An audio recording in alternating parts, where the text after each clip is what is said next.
বিসমিল্লাহির রহমানির রহিম। যেতে হবে বহুদূর, তাই এই শ্রাবাধন, দেহ ব্যথা দূর মনে, বইছে হাসি আর কান্না। আজ ছেড়ে চলেছি সব মায়া আর সুশাসন, তাই সম্মুখে দাঁড়িয়েছি দিতে বিদায়ী ভাষণ। আলহামদুলিল্লাহিল্লাযী ওয়াসসালাতু ওয়াসসালামু আলা রাসূলিল্লাহি সাল্লাল্লাহু আলাইহি ওয়াসাল্লাম ওয়া আলা আলিহি ওয়া আসহাবি আজমাইন বিরহমাতিকা ইয়া আরহামার রাহিমিন। লক্ষ্মীপুর রহিমা খাতুন বহুমুখী উচ্চ বিদ্যালয় কর্তৃক আয়োজিত এসএসসি 2025 ব্যাচের বিদায় উপলক্ষে আজকের দোয়া ও মাহফিলে উপস্থিত আছেন আমাদের প্রধান শিক্ষক মোহাম্মদ আবু সাঈদ শাহুল হুদা স্যার। আরও উপস্থিত আছেন আমার প্রাণ প্রিয় শিক্ষক শিক্ষিকারা। আপনাদের সকলকে জানাচ্ছি আন্তরিক অভিনন্দন ও সালাম। আসসালামু আলাইকুম ওয়া রাহমাতুল্লাহি ওয়া বারাকাতুহু। এবং হিন্দু ধর্মাবলম্বীদের প্রতি আদাব।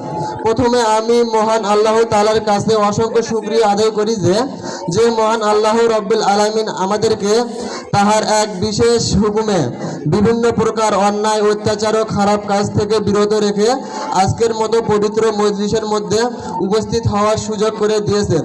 সেজন্য আমরা মহান আল্লাহ তাআলার কাছে আরও একবার শুকরিয়া আদায় করি, আলহামদুলিল্লাহ। আসলে আমি যেদিন প্রথমে এই বিদ্যালয়ে এসেছিলাম সেই দিন অনেক কান্না করেছিলাম। আমি স্কুলে যাব না, কিন্তু কে শুনে কার কথা। আম্মুর ক্লানিতে ঠিকই আসা লাগতো। তারপর স্কুলে ধীরে ধীরে তৈরি হলো কিছু ফ্রেন্ড, তারপর শিক্ষক শিক্ষিকাদের সাথে ভালো একটা রিলেশন। এভাবে আমাদের 5টি বছর অতিবাহিত হয়ে গেল, কিন্তু আজকের আমাদের সেই 5টি বছর স্মৃতির পাতায় ভরে যাচ্ছে। আসলে আমার কথা এটাই, লক্ষ্মীপুর রহিমা খাতুন বহুমুখী উচ্চ বিদ্যালয় এক আবেগ অনুভূতি ভালোবাসার নাম।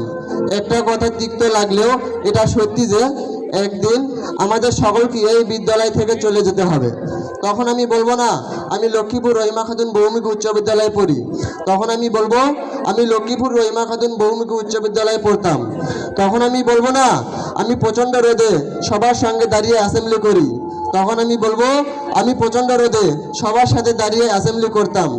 তখন আমি বলবো না আমি আমার প্রিয় আজাদ স্যারের মোটিভেশনাল কথাগুলো মনোযোগ দিয়ে শুনি, তখন আমি বলবো আমি আমার প্রিয় আজাদ স্যারের মোটিভেশনাল কথাগুলো মনোযোগ দিয়ে শুনতাম।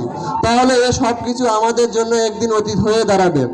আর হ্যাঁ, আজকের দিনটাই আমাদের জন্য লাস্ট দিন, আগামী কাল থেকে সব কিছুই অতীত হয়ে দাঁড়াবে। আসলে আমি আজকের পরিস্থিতি মানিয়ে নিতে পারছি না। আমি হয়তো অনেক সময় বক্তৃতা দিয়েছি, তখন আমার কথায় একটা স্পিরিট ছিল, কিন্তু আমি আজকে কি বলবো আমি আমার ভাষা হারিয়ে ফেলেছি। আসলে এই পৃথিবীটা অনেক সুন্দর, কিন্তু আমি চিরকাল এই পৃথিবীতে থাকবো না। ঠিক তেমনিভাবে এই বিদ্যালয়ের ক্যাম্পাস ও শিক্ষক শিক্ষিকারা সবাই আমার কাছে অনেক সুন্দর, কিন্তু আফসোস বাস্তবতার প্রেক্ষাপটে আমরা বিদায় নিতেছি। Tozammel sir, Bijon sir, Ashraful sir, Mahmud sir, সব স্যারদের কথাগুলো খুব মিস করব। মঞ্জু স্যার আর আমাদেরকে বলবে না কি করে রাখাবি তোরা, খুব মিস করবো স্যারের এই কথাগুলো। আর হয়তো বা আমরা শিক্ষকদের মাথা ব্যথার কারণ হতে পারবো না। আমি একটা জিনিস লক্ষ্য করলাম যে তারা আমাদের পড়ানোর জন্য অনেক দূর দূরান্ত থেকে ছুটে আসতেন। আসলে এই স্মৃতিগুলো ভোলার নয়। আমি সকল শিক্ষক শিক্ষিকাদের বলবো আমাদের আচার আচরণে আপনারা যদি মনে কষ্ট পেয়ে থাকেন তাহলে আমাদেরকে ক্ষমা করে দিবেন। আরও বলবো আমাদের জুনিয়র ভাই বোনদের কথা, তোমরা যদি আমাদের চলাফেরায় কষ্ট পেয়ে থাকো তাহলে আমাদের ক্ষমা করে দিও। আমি ধন্যবাদ দিয়ে কাউকে ছোট করব না। আজ আল্লাহ তাআলার কাছে একটাই চাওয়া যে আল্লাহ তাআলা আমাদের শিক্ষকদের জান্নাতের উচ্চ মাকাম দান করেন। ভালো আছি, ভালো থাকবেন।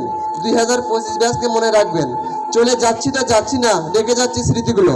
আসসালামু আলাইকুম ওয়া রাহমাতুল্লাহি ওয়া বারাকাতুহু।